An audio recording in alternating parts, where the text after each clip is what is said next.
Marami ang nanghinayang sa pagbagsak ng kasikatan ng mga glam o hair metal bands. Mga bandang kilala sa kanilang nakaspray na mga buhok, mga astig na guitar riffs, at napakagandang mga power ballads na mga awitin. At ang nangunguna sa mga salarin ng kanilang pagkawala sa eksena ay ang bandang Nirvana. Ang bandang nasa tuktok ng mainstream noong panahon ng kasagsagan ng grunge music.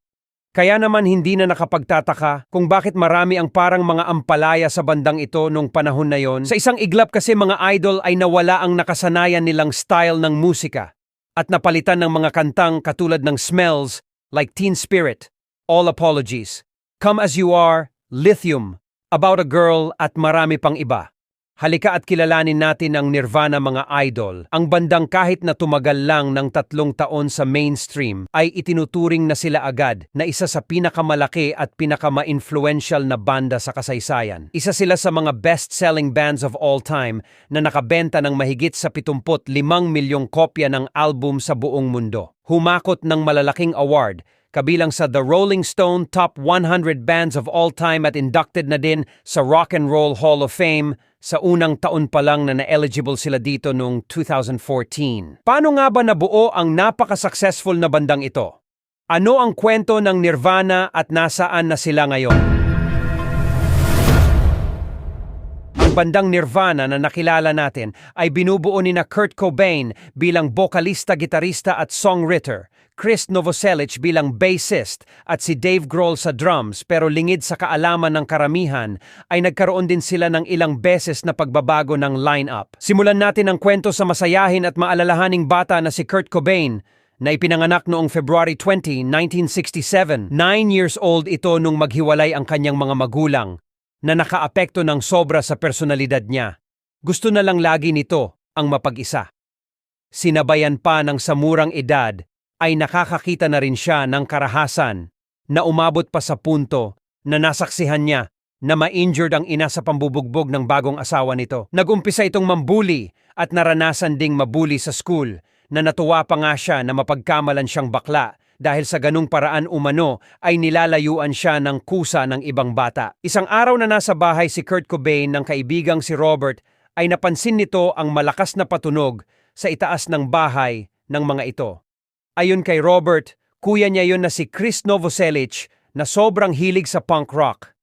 Pinagkatapusan, kinaibigan ito ni Kurt Cobain dahil parehas sila ng hilig na musika, lalo na at nagkikita din sila sa practice place ng bandang Melvins sa lugar nila. Nagkasundo agad ang dalawa at nagsimulang tumugtog sa itaas na kwarto ng salon na pagmamay-ari ng nanay ni Chris Novoselic. Mula dito ay tumigil na si Cobain sa pag-aaral 2 linggo na lang bago ang graduation dahil nakita nito na hindi din naman siya kasama sa makakagraduate. Pag-uwi sa bahay, pinapili ito ng ina na maghanap ng trabaho o umalis na lang ng bahay. Na noong una ay inakala ni Kurt Cobain na katulad lang yun ng normal na araw na pinapagalitan siya ng ina. Pero isang araw nga ay nakita na ni Kurt Cobain ang kanyang mga gamit na nasa labas na ng bahay. Nagpalaboy-laboy noon si Kurt at naranasang matulog kung saan-saan, kahit pa nga sa ilalim ng tulay. Naranasang maaresto ni Kurt Cobain dahil sa pagpipinta nito sa mga sasakyan gamit ang paint spray, na ayon sa record ng pulisya ay ipininta umano ni Kurt ang salitang ito sa isang sasakyan. Pagkalipas ng ilang taon, naisipan ni Kurt Cobain na yayain si Novoselic na bumuo ng sarili nilang banda, pero hindi umano ito interesado. Kaya noong 1985, sinimulang buuin ni Kurt Cobain ang bandang Fecal Matter. Nakasama niya dito ang mayembro ng bandang Melvins na si Dale Crover at Greg Hokanson. Nakagawa ang mga ito ng isang demo tape, pero na-disband din agad ang banda noong 1986 dahil nagsimula na noon ang Melvins sa pinakauna nilang extended play. Ibinigay ni Kurt Cobain ang kopya ng demo na nabuo nila sa Fecal Matter kay Chris Novoselic na na-in-love naman sa kantang Spank Through. Doon ay kinausap na ni Novoselic si Kurt Cobain para sabihing payag na siyang bumuo ng banda at doon nga nagsimula ang bandang Nirvana. Sa mga panahong ito, malaki pa ang impluensya ng relihiyon kay Cobain dahil madalas na mayroong Christian concept ang kanyang mga likha. Nagkahilig din siya sa Jainism at Buddhist philosophy. Katunayan, ang salitang Nirvana ay kinuha umano sa Buddhist concept na ang ibig sabihin ay freedom from pain, suffering, and external world. Ang ibang pangalan ng banda na naisip nila ay Skid Row, Pencap Chew at Ted Ed Fred. Sa simula ng banda, nahirapan silang makakuha ng tamang drummer para sa kanila. Una nilang na-recruit ay si Bob McFadden. Pagkatapos, noong 1987, pinalitan ito ni Aaron Burkhard at nagsimula na silang tugtugin ang kanta sa demo tape ng Fecal Matter na nauwi naman sa pagsusulat ng bagong kanta. Sa panahong ito, napahiwalay sila kay Burkhard dahil lumipat ng lugar si Kurt Cobain, ganun din si Novoselic. Kaya noong 1988, nag-record sila ng kanilang demo tape sa tulong ni Dale Crover ng bandang Melvins. Umalis din naman agad si Dale Crover dahil lilipat na ito sa ibang lugar, pero nirekomenda nito si Dave Foster bilang bagong drummer. Pero pagkalipas naman ng ilang buwan, naaresto naman ito at nakulong. Dito nagkaroon muli ng pagkakataon na makabalik si Aaron Burkhard. Pero tinanggal din ito dahil hindi ito makatugtog isang araw dahil sa hangover. Naghanap muli si Kurt Cobain at Novoselic ng bago sa pamamagitan ng paglalagay ng ads sa magazine na The Rockets, pero bigo ang mga itong makakuha. Hanggang magpasya na lang silang kunin si Chad Channing na isang drummer na laging nakikijamming lang sa kanila. Tumugtog ang mga ito ng magkakasama noong May 1988. Nag-record na din sila ng kauna-unahan nilang single na Love Buzz. Isa itong cover song na inirelease sa ilalim ng isang independent record label na Sub Pop. Pagkatapos, nagsimula na silang buuin ang debut album nila na Bleach sa halagang $600 na galing naman sa sariling bulsa ni Jason Everman na nakakatulong madalas ng banda bilang pangalawang gitarista.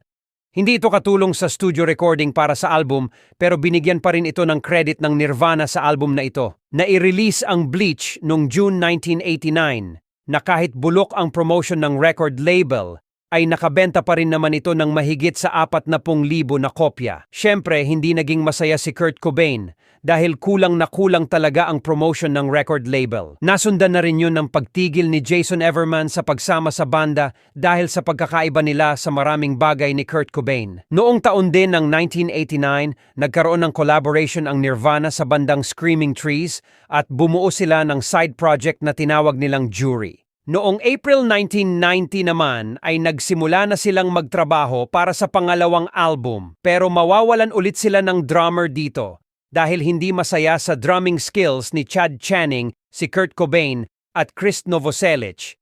Asar din si Chad dahil hindi umano siya isinasali ng dalawa sa pagsusulat ng kanta. Sa tulong ng producer na si Butch Vig, ikinalat na nila ang demo tapes nila para makahanap ng malaking recording label. Tapos habang naghahanap ng major label, ay sinimulan na din nilang i-record ang kantang Sliver noong July 1990 sa tulong ng drummer ng Mudhoney na si Dan Peters at si Dale Crover naman ang tumutulong sa kanila sa drums sa mga gig ng mga ito. Noong September 1990, ipinakilala na sa banda ang drummer na si Dave Grohl na galing sa kabi-break-up lang na bandang Scream. Unang minuto pa lang nito sa audition, ramdam na agad ni na Kurt Cobain at Novoselic na siya na ang tamang drummer para sa kanila. At mula dito, nabuo na ang three-man band na Nirvana na nakilala natin hanggang sa kasalukuyan. At dahil hirap pa rin na makahanap ng major label, kumonsulta na si Cobain sa manager ng Soundgarden at Alice in Chains na si Susan Silver. Nakalaunan ay nagpakilala sa banda sa agent na si Don Mahler at Alan Mintz na bihasa sa paghahanap ng deal para sa mga bagong banda. Nag-umpisa na itong ikalat sa malalaking record label ang demo ng banda hanggang mapadpad sila sa DGC Records. Nakapirma sila ng kontrata dito at sinimulan na nila ang pinakaunang album nila sa major label na tinawag nilang Nevermind. At dahil nasa malaking recording label na sila, marami na ang nag-alok sa banda ng mga sikat na producers. Pero mas pinili pa rin ng mga ito ang matagal na nilang kasama na si Butch Vig. Noong mag-umpisa nang mai-release ang album noong September 1991, umaasa ang DGC Records na makabenta man lang ang Nevermind album ng kahit 250,000 copies lang. Pero nagulat sila nung bigla na lang sumabog ang kasikatan ng single na Smell Like Teen Spirit at mula nung Kapaskuhan ng 1991, bumebenta na sila ng mahigit 400,000 copies a week. At pagpasok ng 1992, pinalitan ng Nevermind ang Dangerous album ni Michael Jackson sa number 1 spot ng Billboard 200. Nag-number 1 din ito sa iba't ibang bansa. Sa isang iglap, ang banda na kilala lang sa underground ay biglang napunta sa ibabaw ng mainstream. Bumenta sila ng 7 million copies sa US at 30 million naman sa ibang parte ng mundo. Ang pagsikat ng Nirvana ay nagbukas rin ng pinto sa alternative rock, nagbigay ng mas malawak na fanbase at kasikatan sa mga grunge bands na tulad ng Pearl Jam, Soundgarden, Alice in Chains at iba pa. Sa paglakas ng alternative rock, nag-umpisa ng lumubog ang hair metal. Maraming banda from 80s ang bumagsak at naapektuhan sa pagsikat ng grunge at tinagurian ang Nirvana na flagship band ng Generation X. Siyempre, sa sobrang atensyon na nakukuha ng banda lalo na nga ni Kurt Cobain sa media nung time na yon, kapalit nun ay stress at pressured sa kanila. Ika nga ni Cobain sa isang interview, "When you're in the public eye, you have no choice but to be raped over and over again. They'll take every ounce of blood out of you until you're exhausted. I'm looking forward to the future. It will only be another year and then everyone will forget about it." Nagsimula ng madawit ang banda sa iba't ibang sensitibong issue. Isa sila sa tumayo at sumuporta para sa Gays' Rights Benefit na No on 9 na isang pagtutol sa Ballot Measure 9 na kung maiipasa ito, ituturo sa mga paaralan na ang homosexuality ay mali, abnormal, at unnatural. Marami pang ganito na kinakasangkutan ng Nirvana na minsan ay nahahantong pa sa pagkakaroon ng banta sa kanyang buhay galing sa mga nasasagasaan ng paninindigan ni Cobain. Sa kasagsagan ng kasikatan ng banda noong 1992, nakaramdam na sila ng sobrang pagod sa dami ng projects. Kaya nagdesisyon ang banda na bawasan na muna at piliin na lang ang mahahalagang konsyerto na isinasagawa nila bilang promotion ng Nevermind. Isa pa, magiging magulang na din noong panahon na yon si Kurt Cobain sa asawang si Courtney Love, na bokalista naman ng bandang Hole. Ipinanganak ang anak ng mga ito na si Francis Bean Cobain noong August 18, 1992. At noong March 1992, nagkaroon ng problema ang Nirvana noong i-reorganize ni Kurt Cobain ang hatian nila sa royalties sa pagitan nilang magkakabanda. Dahil ayon sa kanya, siya ang sumusulat ng halos lahat ng awitin ng banda. Noong una, hindi naman tumutol ang dalawa, pero gusto ni Cobain ay maging aktibo ang agreement na yon bago pa lang magsimula ang Nevermind album.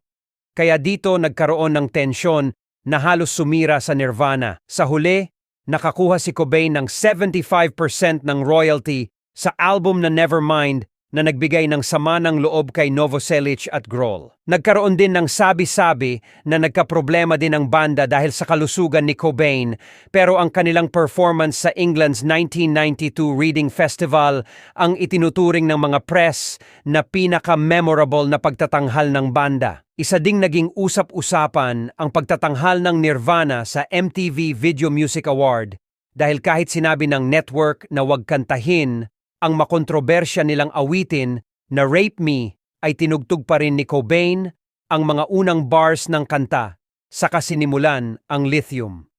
Nakatanggap sila sa awarding na ito ng Best Alternative Video at Best New Artist. Dito din mga idol unang beses na nagkaharap ng personal ang magkaaway noon na si Cobain at Axl Rose ng Guns N' Roses na nauwi sa hindi magandang pangyayari na ikinadismaya ng MTV. Bago matapos ang holiday ng 1992, gusto na ng kanilang record label na DGC Records na mag-release ang banda ng bagong album para hindi masayang ang momentum ng Nevermind. After all mga idol pera-pera lang naman talaga ang gusto ng mga record labels. Pero sa halip na bagong studio album, isang compilation album na Incesticide, ang inirelease nila sa pagtutulungan ng DGC at Sub Pop. Hindi ito masyadong na-promote, pero nakabenta ito ng 500,000 copies at na-certified gold naman ito ng Recording Industry Association of America. Sa kanilang pangatlong album, pinili ng Nirvana ang producer na si Steve Albini na kalaunan ay hindi masyadong nagustuhan ng banda ang tunog ng ilan nilang kanta at kinailangan pang i-remix ang tulad ng kantang All Apologies. Sabi ng DGC Records, unreleasable umano ito at siguradong hindi bebenta. Pero inirelease pa rin ng Nirvana ang pangatlong album na In Utero noong September 13, 1993 at kapansin-pansin ang malaking pinagbago ng tunog nito kumpara sa album na Nevermind. Hindi rin ito pinayagang ibenta sa Walmart at Kmart dahil umano sa offensive sa iba ang likod ng cover ng album na ito. Ganun pa man mga idol, naging number 1 pa rin ito sa US at sa UK album charts at bumenta ng mahigit sa 5 million copies sa US pa lamang. Isang napaka-successful na album pa rin nito. Noong November 1993, naganap ang isa sa pinakasikat nilang performance at kalaunan ay inirelease naman ito bilang album, ang MTV Unplugged in New York. Nagsagawa sila ng European Tour at ang kahuli-hulihang tugtog ng Nirvana ay naganap sa Germany noong March 1994. Dito na nagsimulang lumala at epekto kay Cobain ng pagkakalulong nito sa masamang bisyo. Na ospital ito dahil dito at ipinasok sa rehab, pero kasama ang palad ay tumakas ito sa rehabilitation center at bumalik sa Seattle. Tapos noong April 8, 1994, nakakalungkot na natagpuan na itong walang buhay sa kanyang tinitirahan na may katabing liham at isang shotgun. Kinitil umano nito ang sariling buhay. Marami ang mga lumabas na haka-haka sa kanyang pagpanaw, pero anuman ang totoo, ang pagpanaw ni Kurt Cobain ay nagdulot ng matinding kalungkutan sa mga fans at lahat ng nagmamahal dito. Pumanaw ito sa edad na 27 at napasama sa tinatawag na 27 Club. Ito ay grupo ng mga sikat na musicians mula pa noong 1960s na namatay sa edad na 27 pababa. Sa pagkawala ni Kurt Cobain, tuluyan nang na-disband ang Nirvana. Tinalikuran na ni Novoselic ang musika at naging political activism, samantalang si Grohl naman ay nagsimula sa bagong banda na Foo Fighters na sumikat din sa mundo ng rock music. At syempre, kahit naging malagim ang pagtatapos ng banda, ay gusto pa rin ng malaking pera ng kanilang record label na DGC Records, kaya inirelease nito bilang album ang sinabi ko kanina na MTV Unplugged in New York na humakot talaga ng malaking kwarta at nanalo pa ng Grammy Award. Nasundan pa ito ng ilan pang compilation albums na hindi ko na iisa-isahin pa. Kung baga mga idol, hanggat may napipigang pera, hindi talaga tinantanan ang banda ng kanilang label. Nagkaroon pa ng demandahan sa pagitan ng mga natirang members, asawa ni Kurt na si Love at record label ng mga ito dahil sa hatian sa patuloy na kinikita ng banda. Na-inducted ang Nirvana sa Rock and Roll Hall of Fame noong 2014 at noon lang September 2021, nag-release ang BBC ng documentary na When Nirvana Came to Britain para i-celebrate ang 30th anniversary ng Nevermind na may kasamang interviews kina Novoselic at Grohl. Ang kwentong ito ng Nirvana ay nagpapatunay na sobrang maliit lang ang panahong nakapagbahagi ang banda ng kanilang musika. Pero hindi maitatanggi ang tindi ng naging impluensya nila sa mga sumunod na henerasyon ng mga sumikat din na mga banda. Hindi kailanman mabubura pa ang katotohanang sila ang naging pinakamalaking banda ng pagsisimula ng dekada 90, patuloy pa rin silang tinitingala, hinahangaan at inirerespeto sa mundo ng musika.